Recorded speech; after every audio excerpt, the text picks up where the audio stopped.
राधे राधे। जय श्री कृष्ण, जय घनश्याम। आज हम चर्चा करेंगे माघ मास महात्म्य अध्याय 17वां।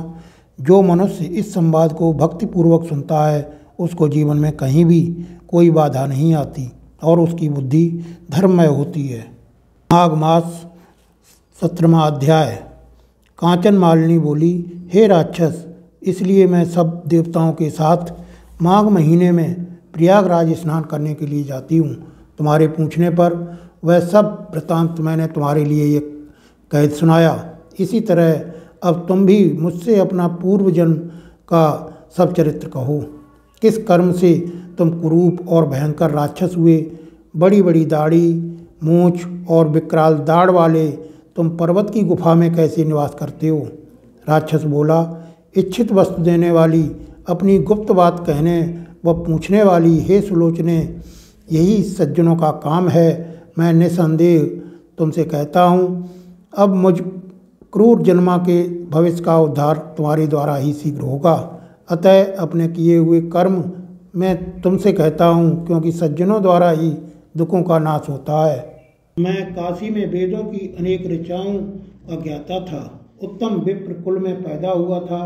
हे वीर, दुराचारी राजाओं और पापी शूद्र तथा वैश्यों से मैंने काशी में निंदित और निषिद्ध बड़े बड़े दान लिए, यहाँ तक कि चांडालों का भी प्रतिग्रह ग्रहण किया, और मुझ मूढ़ वृद्धि से और भी अनेक पाप हुए। ऐसा कोई कर्म नहीं था जो मैंने न किया हो। हे सुंदरी, अविमुक्त क्षेत्र में अणुमात्र भी पाप करने से वह पाप मेर पर्वत के समान हो जाता है। उस जन्म में मैंने थोड़ा सा भी धर्म नहीं किया, पश्चात वहीं मेरी मृत्यु हो गई। तीर्थ में मरने से मैं नरक में नहीं गया। तीर्थ स्थान में मरने वाला कैसा भी पापी क्यों न हो, नरकगामी नहीं होता। अतः इस वज्र पाप के कारण मैं हिमालय पर्वत पर अत्यंत क्रूर पापी राक्षस की योनि में जन्मा। इसके पहले 2 बार गिद्ध योनि में, 3 बार व्याघ्र, 2 बार सर्प, 1 बार उल्लू और 9वीं बार में नीच सूकर की योनि में पैदा हुआ था। तब से अब तक राक्षस योनि का 10वां जन्म मिला, जिससे मेरे जन्म के हजारों वर्ष व्यतीत हो गई। इस दुख से मेरा उद्धार नहीं होता। हे भामिनी, मैंने इस स्थान को 3 योजन पर्यंत जीव जंतुओं से रहित कर दिया है। बहुत ही से निरपराधी जीवों को नष्ट किया है। इन नीच कार्यों से मेरा चित्त बराबर दहकता रहता है। तुम्हारे दर्शन एवं अमृत रूपी जल के छिड़काव को पाकर मेरे चित्त में ठंडक आई है। यही सत्संगति का प्रभाव है। मैंने अपने दुख के ये सब कारण तुमसे कही। मैं इस दुख रूपी समुद्र से पार कैसे उतरूंगा? दत्तात्रेय जी बोले। उसके ऐसे दीन वचन सुनकर चित्त में दया लाकर और धर्म दान देने के लिए मन में निश्चय कर कांचन मालिनी ने उस दैत्य से कहा, हे राक्षस, मैंने यह दृढ़ प्रतिज्ञा कर ली है, मैं अवश्य ही तुम्हारी मुक्ति के लिए शीघ्र प्रयत्न करूंगी। मैंने प्रत्येक वर्ष में अनेक माघ स्नान किए हैं तथा ब्रह्म क्षेत्र प्रयाग में गंगा जमुना के संगम में श्रद्धा पूर्वक जितनी बार स्नान किया है उसकी कोई संख्या नहीं है। परंतु धर्म का आचरण गुप्त रखना चाहिए। मुनियों ने दीन और दुखी लोगों को ही दान देने की प्रशंसा की है, उसका अनुभव मैंने किया है।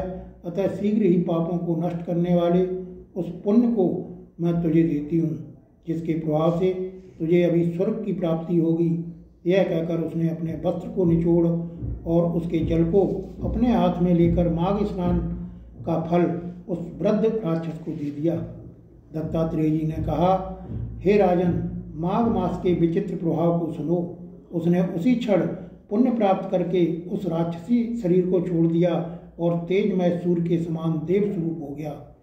वृद्ध आनंद से प्रफुल्लित होकर देवताओं के विमान पर चढ़कर आकाश में अपनी कांति से दिशाओं को प्रकाशित करता हुआ दिव्य रूप धारण किए हुए दूसरे सूर्य की भांति सुशोभित हुआ।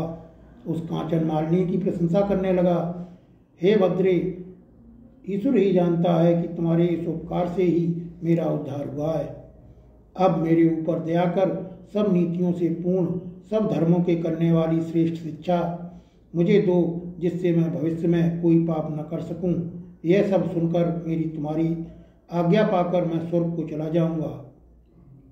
दत्तात्रेय जी ने कहा, हे राजन, उसके मधुर वचन कहने पर कांचन मालिनी ने अपने प्रेम पूर्वक उसे धर्मोपदेश दिया। हे दैत्य, सदैव हिंसा त्याग कर धर्म का पालन करो, साधु पुरुषों की सेवा करो, काम आज शत्रुओं पर विजय प्राप्त कर दूसरे के गुण दोष की चर्चा छोड़कर सत्य बोलो, शिव और वासुदेव भगवान की पूजा करो, अस्थि मांस रुधिर से व्याप्त देह से गर्भ को त्याग कर पत्नी पुत्र आदि की सदैव ममता त्यागो, संसार को दिन रात क्षणभंगुर देखो, वैराग्य भाव में चित्त लगाकर योगी बनो। यह धर्म का मार्ग तुमको बताया है। अब शील युक्त हो, राक्षस शरीर छोड़कर देव शरीर धारण करो और तेजस्वी होकर जल्दी ही स्वर्ग के सुख भोगो। यह कहकर वह चुप हो गई। ऐसा धर्मोपदेश सुनकर प्रसन्न चित्त से संतोषपूर्वक राक्षस ने कहा, हे कल्याणी, तुम नित्य प्रसन्न चित्त हो, तुम्हारा सदैव कल्याण हो। जब तक सूर्य चंद्र स्थित रहें तब तक तुम कैलाश पर शिव के पास आनंद से विचरण करो और उमा के चरणों में तुम्हारा अखंड प्रेम बना रहे। हे माता, तुम सदैव धर्मनिष्ठ और तपोनिष्ठ बनी रहो, दुखियों के दुख को सदैव नष्ट करती रहो। दत्तात्रेय जी ने कहा। ऐसा कहकर वह राक्षस उस कांचन मालिनी को नमस्कार करके अनेक गंधर्वों द्वारा स्तुति किया गया स्वर्ग में गया। तब देव कन्याओं ने वहां आकर खुश होकर कांचन मालिनी के मस्तक पर पुष्पों की वर्षा की और आलिंगन कर बोली, हे भद्रे, तुमने इस राक्षस का विचित्र उद्धार किया है। इस दुष्ट के डर से कोई भी इस वन में घुस नहीं सकता था। अब हम लोग निडर होकर यहाँ पर आनंद पूर्वक विचरेंगे। दत्तात्रेय जी ने कहा, हे राजन, वह परोपकारिणी कांचन मालिनी देव कन्याओं के मुख से ये वचन सुनकर सुखी हुई और कृतार्थ हो इस राक्षस की मुक्ति कर प्रेम पूर्वक देव कन्याओं के साथ क्रीड़ा करती हुई शिवलोक को चली गई।